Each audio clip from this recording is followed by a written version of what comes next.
What's going on, guys? Tony with Autoshop Solutions, and today I want to talk to you about what search engine optimization means for your shop.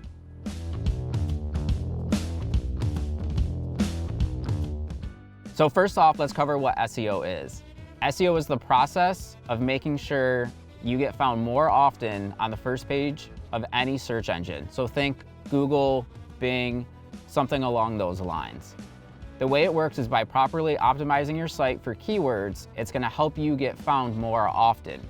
And the way that the search engines do this is through something called an algorithm.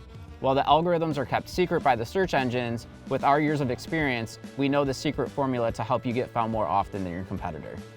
So let's cover what SEO means for your shop.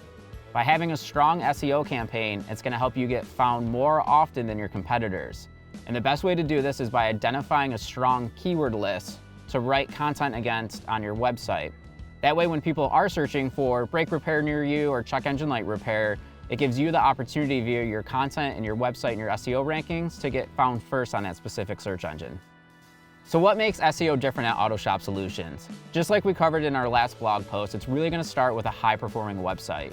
One that's going to be mobile optimized and one that's going to work correctly and convert customers. When we're building the websites, we want to make sure that your content is tailored to your unique SEO keywords. By having those keywords, getting them indexed, that means you're going to get found more often than your competitors online. And the more often you get found, the more phone calls you're going to get. And more phone calls equals more cars. Contact and call us today to learn more about how we can do this for you.